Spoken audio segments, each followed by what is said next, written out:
Are you looking for ways to keep your knees strong and either prevent knee osteoarthritis or keep your knees strong if you have arthritis, or even trying to keep your knees and rebuild your strength after a total knee replacement? Well, I want to share 5 of my very favorite knee strengthening exercises here today, with one caveat, which is not everyone is quite ready for these exercises. I'm going to try and give some modifications so that you can find an exercise to start at where you are, but everyone's body is different, and there's a spectrum that knee strengthening goes on, and you've got to start with gentle movement if you've never worked out, if you haven't worked out in a while, I should say, if you haven't been moving in a while. You've got to start low and go slow and work your way up to body weight and then work your way up to added weight. So I want to just give that caveat before I show you these exercises, and I always recommend running these exercises by your healthcare professional before you start doing them, just to make sure they're safe for you. And of course, if you want a little bit of guidance and you're in the Austin area, guidance on getting started, strengthening your knees, if you have knee osteoarthritis, we would love to see you at Natural Fit Therapy. So you can find a link to our website down below. So without further ado, let's go ahead and jump into my 5 favorite exercises to help you strengthen your knees. Let's go. All right, let's take a look at exercise number 1. You need some type of rolled up yoga mat, a rolled up towel. You can also put a little half foam roll under your heels, or if you've got dumbbells that don't slip and slide, small ones, you can use those. We want something where you can prop your heels up. So the first exercise is going to be a squat with your heels elevated. So this is a rolled up yoga mat. I'm going to put it here so you can see it. And what we're going to do is we're going to do a squat, but we're going to squat with our heels lifted. So you're going to keep the balls of your toes, the balls of your feet rather, on the floor, and your heels are going to press through that yoga mat or the towel. So the reason why lifting your heels up while we do a squat is beneficial is it lets you get to a lower range of motion without putting so much pressure on your knees, and it accounts for lack of flexibility in your calves and your ankles.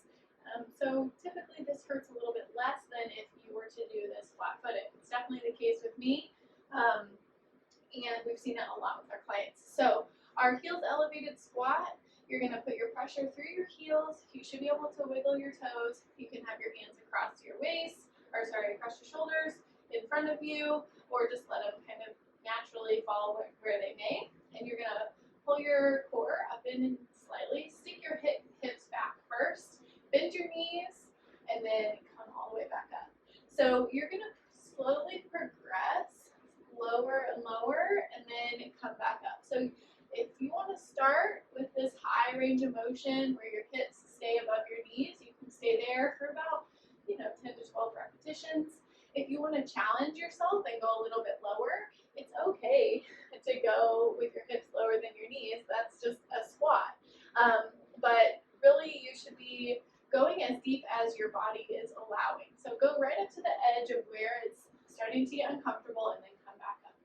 So that is a heels elevated squat, and most people can start here, but start low, go slow, try 8 to 10 times, 1 set, rest, see how your body feels.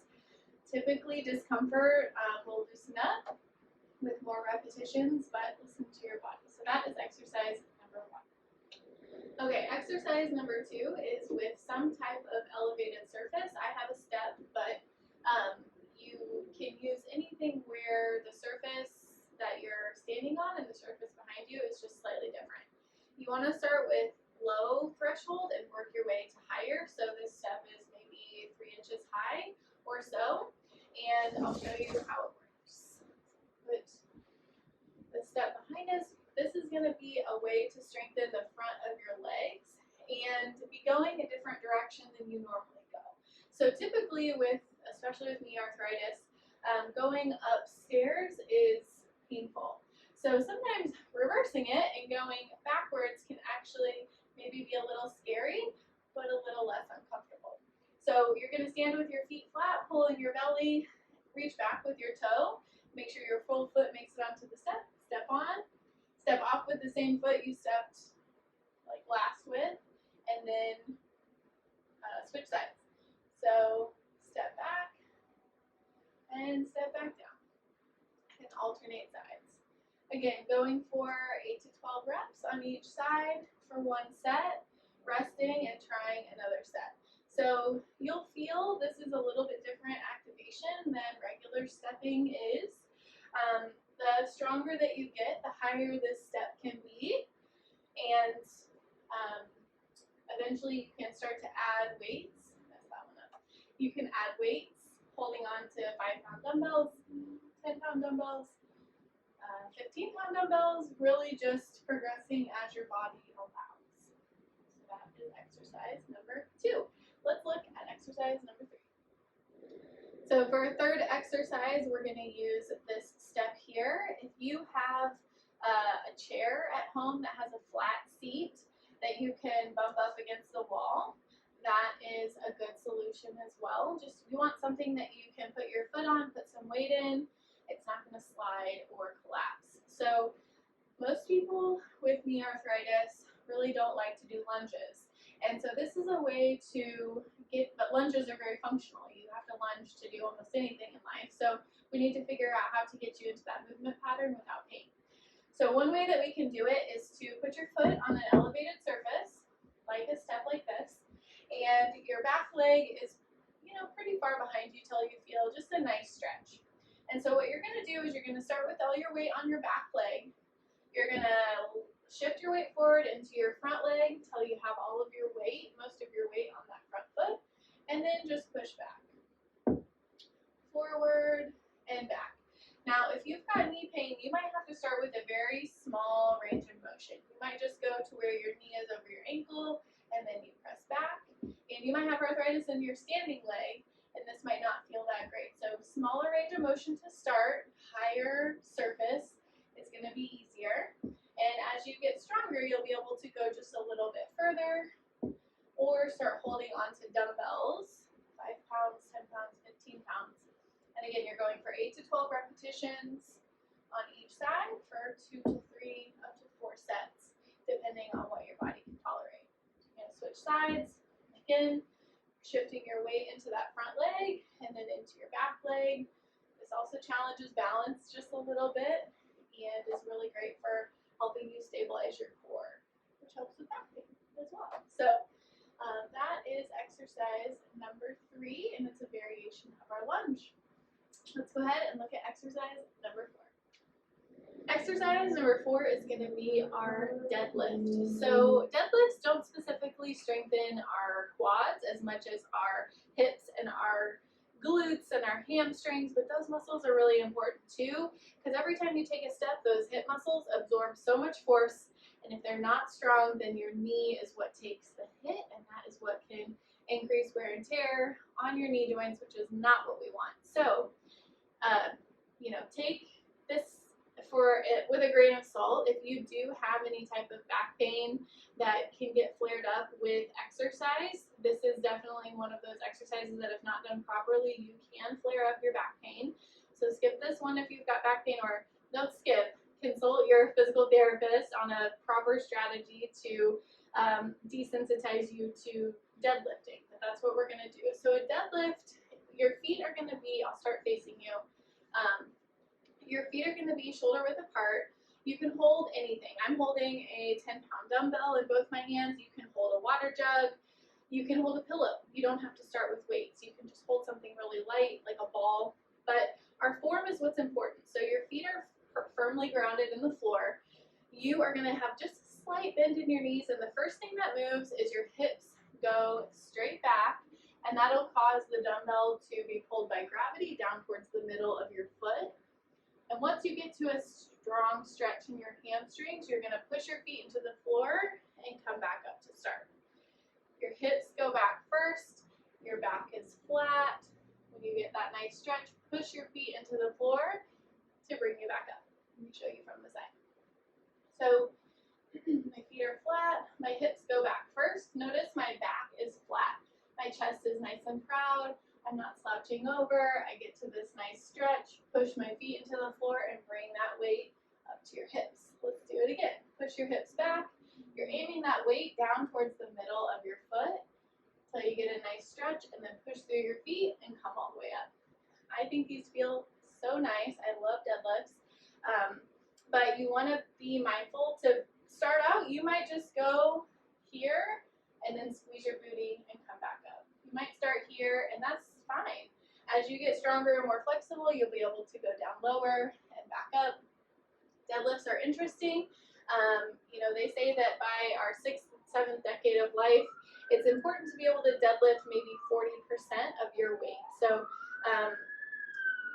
for a person who's in their 20s and 30s, it's recommended that you should be able to deadlift your weight. In your 60s and 70s, they say recommendation is maybe 40 to 50% of your weight, depending on your gender. So those are deadlifts. Let's go ahead and close out with exercise number 5. All right, exercise number 5 is going to be a split leg knee driver. Sounds very fancy. But what we're working on here is power. And why this is important is because eventually we would love everybody to have the skill of being able to get off the floor. And most of the time, in order to get off the floor, you've got to go from this position to standing, and that takes a lot of power and a lot of strength. And so this is an exercise that can help strengthen your legs to help get you off the floor. So you're going to need a chair to start with, or if you've got a balance bar, most people don't, but if you have a balance bar, that's good too. So what we're going to do is, I'll show you from the front first, and then I'll turn to the side. Put your hand on the chair. Whatever leg is closest to the chair, you're going to take a step back. You're putting all your weight in your front leg. That back leg is just a tippy toe touch. And what you're going to do is you're going to drive that back leg up so that your knee is equal with your hip, and you're really powerfully pushing that knee up with your standing leg, and then reaching it back to tap and touch again. So you're going to drive that knee up. You should feel a squeeze in your standing leg's booty muscle and straightening out without hyperextending that standing leg. So this can be a bit tricky, especially if you do have pain. Just go slow at first. You're going to tap back and drive that knee up towards your hip. Tap back, drive up. Tap back, drive up. I kind of rock back on my heel to really give me that force, because you're going to rock from your front heel to your front toe. That's going to be where your power is driven from, because eventually, if you get brave enough and strong enough, you're going to get a little bounce, if not jump up completely.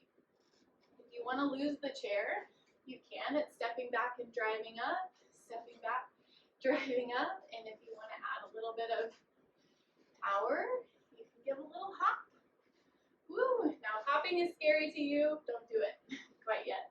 Pair up with your physical therapist to help you get back to a program that can help you generate power in your legs, because in an ideal world, we'd be able to go from all the way down here to powering up. And if that sounds intimidating, I promise you, if you go to physical therapy, they won't start there. But it's a really great way to start building power and strength in your legs. So then you would switch sides. I'm going to show you the other side from this side. If I can. Go this way. So, from the side, this is what it looks like. My back hand is on the chair. The leg that's closest to the chair is behind me. Putting all of my weight in that front leg. Breathe. You're going to drive that back knee up till that knee is even with your hips. Step back, drive up, step back, drive up, step back, drive up. And if you want, you can add a little bit of a hop, or you can take your hand away from the chair, challenge your balance, but you should feel it in that booty. And if you're having a lot of knee pain, it might be because you're not strong enough for this quite yet. So just go back to holding onto the chair, driving that knee up. Might be where you start, or it can be very small, you know. You can even start just marching like this, you know. You're just lifting one heel up at a time, starting to build that strength where you can put your weight in one leg and then the other. So try that first. Okay, thank you so much for joining me for these 5 exercises to build the strength in your knees. Let me know, did you try them out? Let me know in the comments below. Let me know how they felt. Let me know what questions you have. If you are an active Austinite over 50 in the Austin area and you're looking for a teammate, a coach, a peer, a mentor to help you get from not moving very much to moving as much as you would like and being as active as you would like and doing the things again like getting on and off the floor, hiking, kayaking, just living a life without pain. And can I get an amen to that? We're here for you and we would love to help you. If you think you're beyond hope, I promise that you're not. We do free assessments and discovery visits with our doctors of physical therapy to talk with people who are considering coming to Natural Fit about their goals, what their experience is, what their expectations are, and we talk to them about whether or not Natural Fit can even help. So you can talk to our therapist for free without investing anything to see if there's something that we can do to help you get stronger, especially if you have arthritis. So thank you so much for watching. I can't wait to hear how all of this went for you. Until we see each other next time, keep moving, smile, and I will see you in the next video. Bye.